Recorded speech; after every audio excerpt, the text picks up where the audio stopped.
welcome is here as well with us. And so please rise up to your feet, and with a big round of applause, let's welcome Dr. Michael Falco.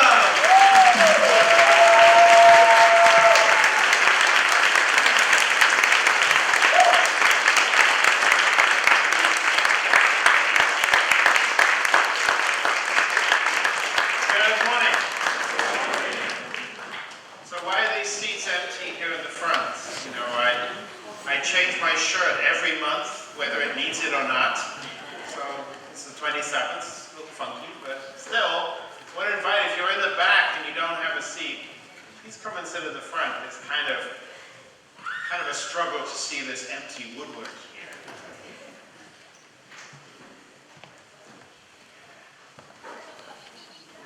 Brave volunteers, thank you so much.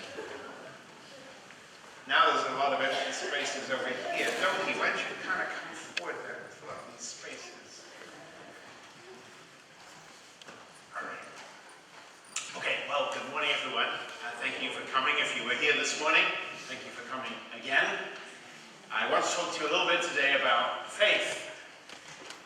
And I want to start off by thinking about the faith of God.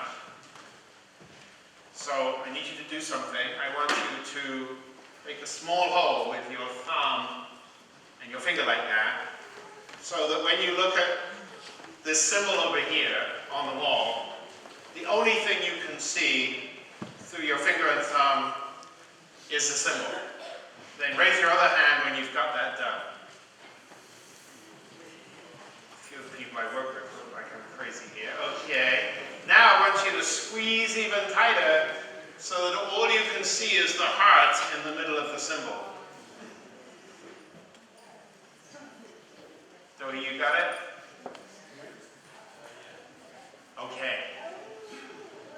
So think about that. Now you can take your hand down. Think about that small space compared to this whole auditorium. All the walls, all the ceilings. I don't know, I'm a big astronomy buff. I really like astronomy. In fact, when I feel distant from God, my go-to solution is to go outside and look at the night sky. And some of you might be familiar with a special photograph called the Hubble Deep Field photograph. It's a photo taken with a space telescope. And it's a small portion of the sky, much smaller actually than that heart in the middle of that symbol is compared to this whole auditorium. And in that little space, there are countless galaxies. Not stars, galaxies. Each galaxy with hundreds of billions or maybe trillions of stars.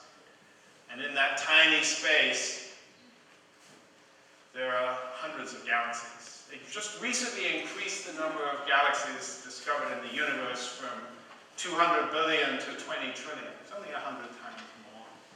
20 trillion galaxies, each with hundreds of billions of stars, and here we are. And we say that we are in a special place because it's here that God created his sons and daughters. I mean, that's an amazing thought. And I look at those stars, and some of them are going to be around for a long time. You know, we think our star, our sun, is about 4, 5, 6 billion years old. That's a long time. But it's not going to last forever. Did you know that? One day the sun is going to get large and explode. But don't worry, it won't happen for a few billion years. But recently I heard, and you may have seen this in the news, they discovered a new planet that might be like Earth, orbiting one of our closest stars, Proxima Centauri. And that star is going to last 4 trillion years. 4 trillion years. I need to remind myself of just what a long-term God is. You know, I get impatient after 4 minutes sometimes if I'm waiting for a cup of coffee or something like that. The thought that God could be patient for billions and even trillions of years is really something to remind myself to slow down and think about how God thinks. And in particular, God's faith, because why did he create this enormous universe and all these stars? It was because he had a vision of the day when this earth would be made. And not only that, but finally, you would be here. Not just people in general. You. God had in mind me, Fumiko, Manoj, every one of you here. Somewhere in his mind, the day would come when his children populated the earth. And it kept him going through these long, long years of waiting. Until finally the day came when his first son and daughter appeared on the earth. We don't really know how long ago that was. It's kind of amazing. It might be 6,000 years, like the Bible says, or it might be 60,000 years. Father even said in one speech it was several million years. Well, we don't really know. It was a long time ago. Still, compared to the amount of time that God had been waiting, it was like yesterday. So think about that day then, when God realized to his horror, his absolute despair, that his son and daughter were not going to make it. That they were not going to fulfill the ideal that he'd had in mind for trillions of years. In fact, that they were going to fall. Because I think the signs were there even before that dreadful day when Eve finally turned away from God and listened to Lucifer. Today's sermon is not about the fall, but simply about the heart of God on that day and even beyond that day. I don't know, some of you have had the experience of losing someone very, very close to you. Maybe it's a child or a parent or even a spouse. And, I remember when my father passed around 6 or 7 years ago. For quite a long time, I couldn't bring myself to recognize that it had really happened. I'd wake up and think, he's still here. That was a dream. It's not real. There's still a chance to have a relationship with him, but he was gone. So I believe also, so too with our Heavenly Parent, that for quite a long time after the fall, he could not bring himself to recognize that his son and daughter were not going to make it. Maybe actually not until Cain killed his brother Abel did he realize this family is they're not going to make my ideal. I have to look for another one. I don't think God is quick to judge or quick to move on, despite what it may sound like in the Bible. And it's true with us too. We might make a mistake. We might do something that we feel really terrible about. But God is very, very slow to decide, that's it. I have to look somewhere else. Actually, God will spend our entire lifetime hoping that we'll take one of his paths back home. So God had faith, and that faith sustained him then. And Father talks about God's heart of restoration. From that day when he moved on from Adam and Eve, thinking about the day when he could send his son again, Jesus. Again, we don't really know how long that was. It might have been 4,000 years. It could have been a lot longer. And there were many disappointments along the way. But somehow God kept going because he had a confidence. I will find someone who can fulfill my ideal and can fix this world and put it back straight. And then again, of course, God was again heartbroken when Jesus was killed. This is the kind of hidden secret that true parents brought to light, that God again had his desperate hope destroyed, but he didn't give up. And so it comes to our time today. In that first reading that we heard, I'll read it again because it's very mysterious to me. These were all commended for their faith, yet none of them received what had been promised, since God had planned something better for us, so that only together with us would they be made perfect. So who are these? If you go back to the book of Hebrews, you'll find this is God's all-star list of champions of faith. Noah is there, and Abraham, and Moses, and Jacob, and Isaac, and many of the people of Jesus' time who had suffered imprisonment, death, torture, all for faith. I mean, these are the people who love God more than anyone else, and history remembers their name, and yet, according to the principle, the scripture comes out of the book, the chapter on resurrection. Even these amazing people didn't receive the final gift that God wanted to bring, because the true parents did not come. And it's through us today that their reward, their promise will come to pass. So think about that for a moment. 500 years from now, will people be saying all these were, well, commended for their faith, but it was only through Manoj and Alan and others that they received their reward? Because, make no mistake about it, we who live in this time today are the hope of God. Yes, there have been great saints in the past. There will be amazing people in the future. But the only objects of faith that God can work with right now are the people who live on the earth in this moment. That's us. What an amazing thing. So God has tremendous faith in us. Second person or couple's faith I want to talk about is true parents' faith. I think everyone here pretty much, maybe with one exception, welcome to our new guest, knows the story of how True Father met Jesus on Easter morning in 1935. If you don't know that story, you can read about it in his autobiography or in many places. And Father said that that encounter changed his life completely. He said, it's as if the face of Jesus was etched into my mind. I saw his sorrowful face. I heard his heart, pleading heart.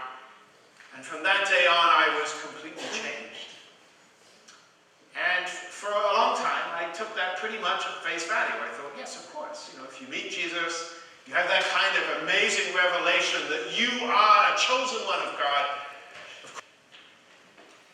But not so fast. Because you'd think after that, probably, from that day onward, Jesus was available to Father anytime. You know, any moment, God would be present with him. That's what I thought. To give you an example, how many people here have read the Divine Principle? Okay, less than I thought. Are you in the right church? So how many pages are there in the Divine Principle? Approximately. 430? 432? 436. 436. You seem to be stuck around the 436. Anyways, less than 500, right? Less than 500 pages, and according to Father, it took 9 years. 9 years to collect together this revelation. So let's say, broadly speaking, that's 500 weeks, 450 weeks. In other words, 1 page, 1 week. Now, when I first thought about that, I thought, well, that's pretty slow going, you know. Only 1 page a week? What are you doing? But then I thought, oh, well, okay, you know, if I had a revelation from God equivalent to 1 page of the principle every week, I'd be in pretty good shape. You know, that would be plenty to work on. But the fact is, and again, you can read about this here in this book, Champomakyang, or in the autobiography, it wasn't like that at all for Father. In fact, he said, for many weeks and months, and sometimes even years, there was nothing. He would pray and study more seriously than anyone in history and get nothing. Perhaps you've had that experience too, right? You make a very serious prayer condition, maybe you fast, or you do something believing that this will make God's will known to you, and it doesn't. You just do it and it's over, and for the moment it feels like that didn't work. Surprisingly, perhaps, this happened for Father time and again for 8.5 years.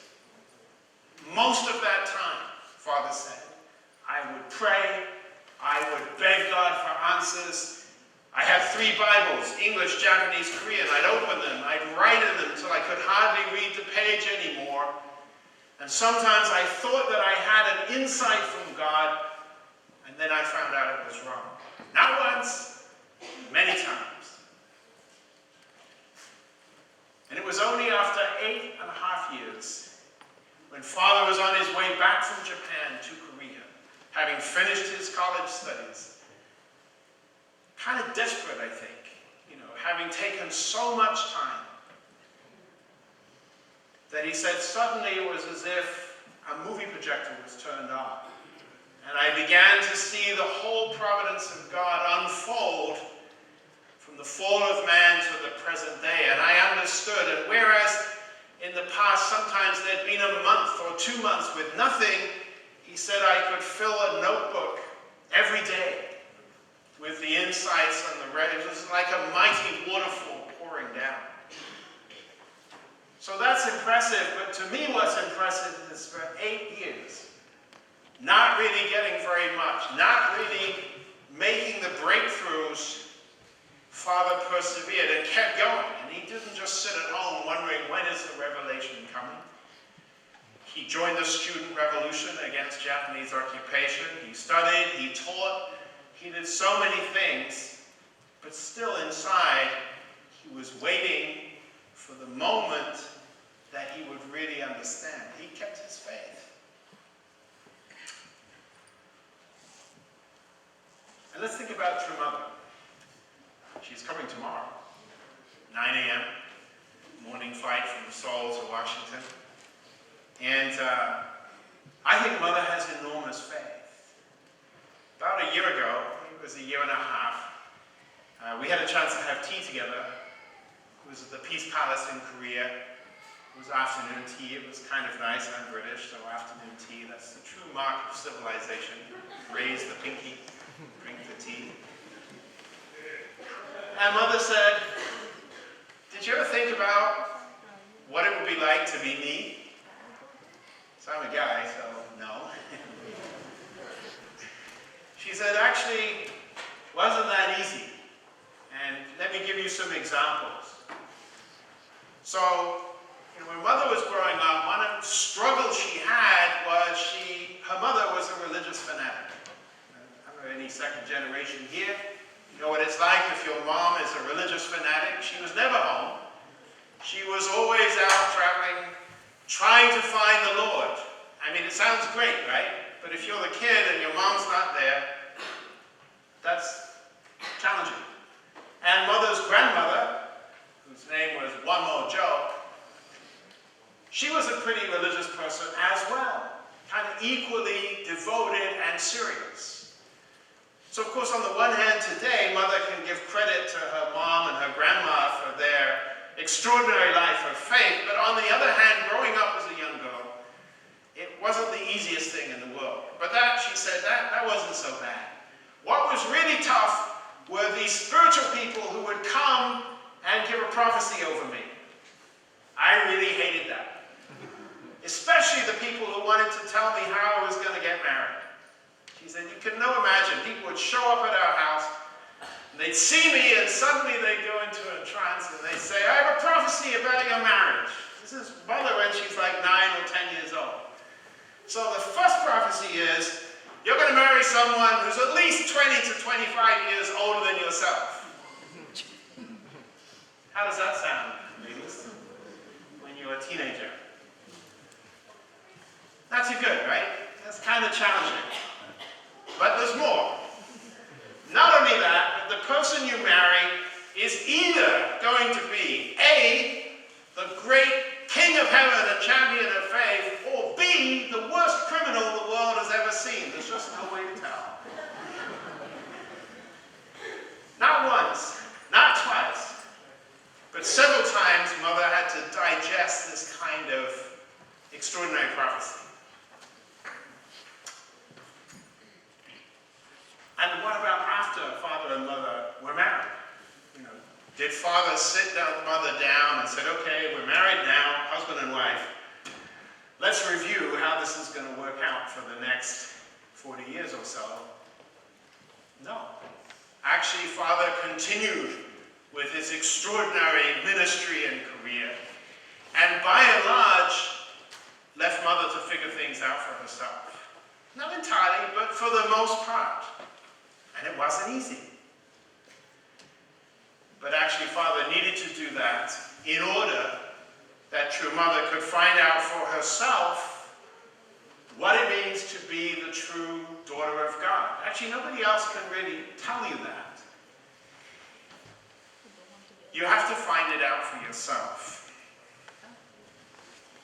And we can do a test on this now to see if this might be true in your life as well. So we're going to have a little discussion time. But before we do, I want to give you a hypothetical case, which if you're married has probably happened as recently as today. And so here's the hypothetical question for husbands or wives. You're minding your own business when suddenly your wife tells you to do something, or your husband, and you don't want to do it. Anyone had this kind of experience? The problem is, he or she is 100% right. Actually, that is the right thing for you to do, but you don't want to do it anyway. Partly because she told you, or he told you. Okay? You get this far-fetched scenario? Just imagine for a moment how it might be. But it can also work out with kids, where your parents tell you to do something, or your older brother or sister, anybody at all. So my question for you, knowing the principle as you do, this kind of feeling of rebellion and not wanting to do what you know is actually right, that sounds not good, right? Sinful even, some kind of fallen nature going on there. But your discussion point is this, what fallen nature is that, really? Is it, number one, failure to take God's point of view? If you read the principle, that's the first problem of the fall. Adam and Eve didn't take God's point of view.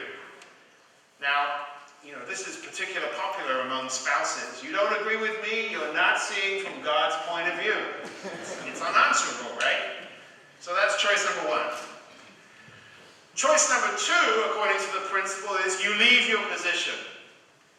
Meaning, you're in a relationship, but you'd rather get out of that, even if temporarily, than listen to what the other person has to say. Your mom tells you to do something. She's your mom, you should do it, but for that moment, you wish you were somebody else's kid. Or this could happen in a marriage relationship too. Don't try it at home, okay? Number three is called reversing dominion. Dominion's a big word, don't use it much. But what it really means is, you want to be the boss when really it's time for you to shut up and listen. You should be taking advice, you should be listening to the voice of God, but no. I'm the president of the church. No one can tell me what to do. Hypothetically, of course, it never happened. God is judging me as we speak. Okay, so that's reversing dominion, turning things upside down. No, you listen to me. And the fourth is simply the multiplication of evil. You don't want to talk about what's the right thing to do. Let's talk about what other people have done wrong, kind of deflect the attention away from me. So those are the four natures of the fall expressed in the divine principle. So remember, the scenario is someone you love deeply has just told you to do something and you do not want to do it. Which of these natures do you think, in your experience, is that? I know it's a little complex and it's early in the morning. Well, actually, it's almost noon. So please make a partner and think about this. If you have not had this experience, I really want to meet you afterwards. You're a very special person. But if you have, please think think about this question: which of these fallen natures might it be when you do not want to do what you know is the right thing because somebody told you to do it? Okay, 3 minutes. Find a partner. See, most people still smiling, so that's a good thing. So how many people thought it might be number one, not seeing from God's perspective? Okay, a healthy gathering. How many people thought it might be number two, leaving the relationship? Okay. How about number three, I want to be the boss? Okay. A couple needs some extra counseling over that. And how about four, just generally multiplying wickedness? Not so many of those. Actually, I spent quite a bit of time when I was a younger member with Wampel Kim, one of Father's earliest disciples. He used to ask us this question, and what he said was very interesting. He said, you know what? That's actually not sinful nature at all. It's not fallen nature because, not at heart, because God made us with the innate capacity to understand His will, her will, by ourselves. Not actually to be lectured about it, taught about it, instructed about it. We're supposed to know these things by our own effort. And so there is a part of us which resists being told what we should know for ourselves. That makes sense, right? Of course, you're not off the hook. In this world, which is full of corruption and conflict and so forth, these other natures do come crowding in. There's no doubt about it. But at core, God made us to be able to figure things out for ourselves. That doesn't just apply to Father or Mother or Jesus or Adam and Eve. It applies to me as well. So, let's come to our second reading here. This is also kind of challenging, right? This is from the Chunsangyang, Book 8, Chapter 1. In leading a life of faith, you can't be a spectator. You follow me, but you should not practice your life of faith centered on me. You have to practice it centered on yourself. I had to read this 3 or 4 times to figure out what Father was saying, because, I thought a life of faith means I follow God, I follow true parents, I do what they say as best as I can. That's the center. But Father's saying no. If you live your life that way, you'll always be depending on someone else to be your example as to what to do or not to do. And whilst that may get you a certain distance, in the end, it has to be from within yourself. That's what God wants. Even though we fell, even though God needed to send the true parents, it doesn't change His fundamental expectation for everybody in this room, which is, I will be a unique, special son or daughter of God. I will fulfill the purpose of creation in my life. Not because somebody else told me to, not because true parents held my hand, but because I understood from my own faith and action what to do. That's a big challenge. I want you to think a little bit about the importance of action. I was going to call this sermon Conquering Faith, because according to the scriptures, there's 2 types of faith. One type of faith we can call enduring faith. It's the kind of hanging on faith. That even no matter how tough things are, no matter how confusing they are, I will hold on. I won't run away. I won't give up. You can count on me. And I think looking around this auditorium, we have lots of that in the auditorium today. We have people who've been following this way for 30, 40, maybe even 50 years. We already made our decision a long time ago. We're not going anywhere. This is where we find our faith home. However, that's really not what God would like to see. Sorry to say. God is looking for what Hebrews calls conquering faith. Conquering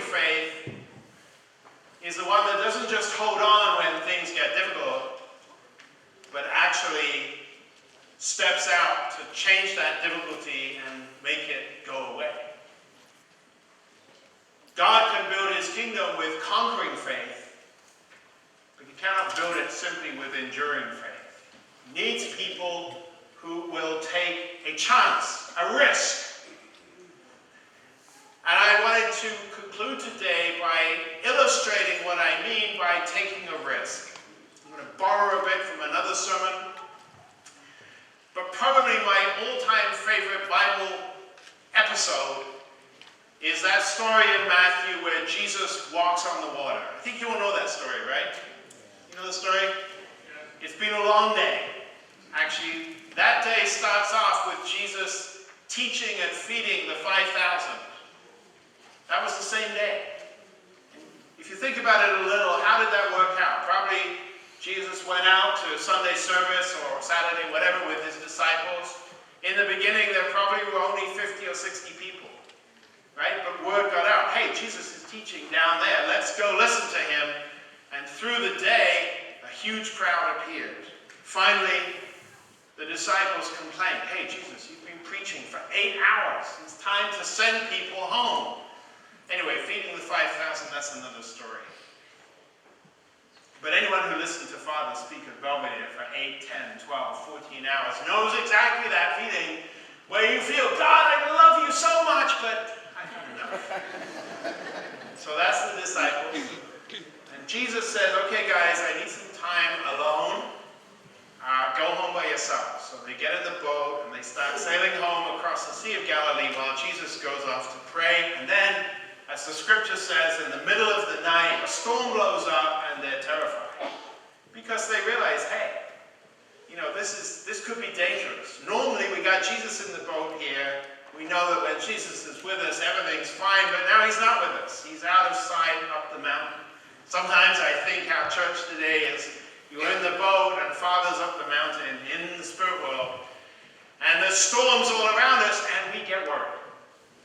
I promise I won't give a second sermon. But, so here's the situation. The disciples are on the boat, and they see Jesus apparently walking on the water towards them, and they're terrified.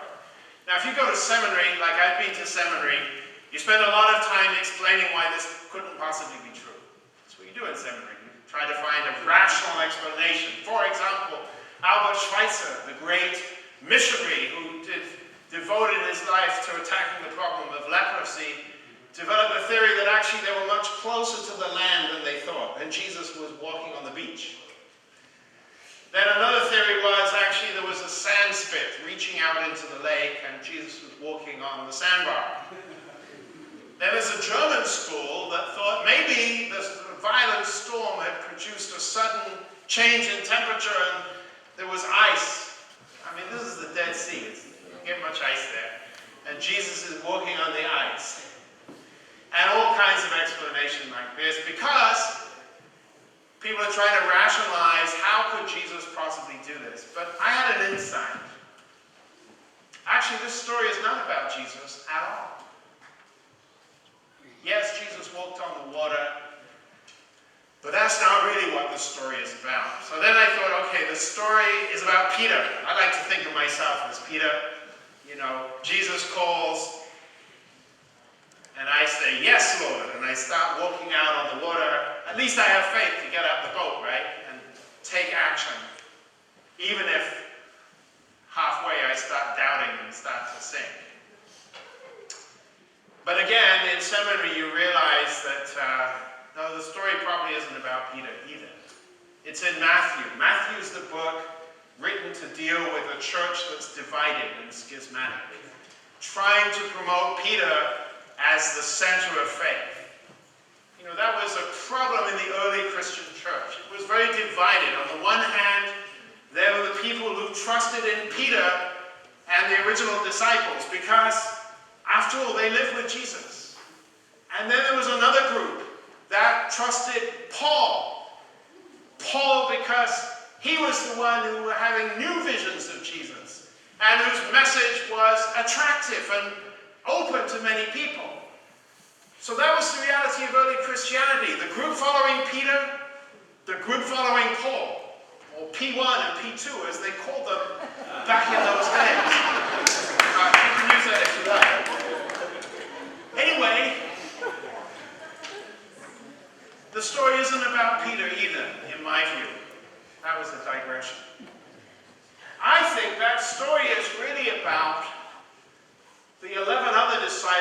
who stayed on the boat. Like Peter, they had lived with Jesus, walked with Jesus, eaten with Jesus, seen him do these miraculous things. But when it really came down to it, they hesitated. I could imagine that if in that moment they had all done what Peter did, jumped out the boat, maybe a few months later when Jesus was going to be crucified, they would have stood up and protected him. I think God was giving them tests along the way. Do you have what it takes to get out the boat, even when it seems impossible, and walk in faith? So don't confuse yourself about whether it's really possible to walk on water or the beach or the ice bar or any of those things. It's not about that. It's about whether we, as regular disciples, people who know what we're doing, have been doing it a long time, do we have the faith right now to take action, to step out and make a difference? Mother is hoping so. Remember, True Mother is coming tomorrow. And she is really hoping to meet people whose faith is leading us to action. If she asks you when you come next week, could happen, tell me about an experience you had this week of reaching out in faith to somebody, to share with them the news of life, that you can easily say, yes, Mother, let me tell you about what happened yesterday. Or let me tell you about what happened today on the way here to the Manhattan Center. You don't want to be saying, Mother, it's been 5 or 10 years since I shared with anyone what it is I really believe. But Mother has a lot of hope. She actually believes that we can build the beginnings of God's kingdom in her lifetime. That's not so many years to go. She's not talking about let's do it in the future, 100, 500 years from now. Now. But she can't do it by herself, of course. Needs reaction, action, faith from us. So I want to give you some homework. Got 6 days to go. I want you to come with a fresh testimony of having reached out to someone to share with them the news of true parents. It might be as simple as inviting them to come with you to the Manhattan Center.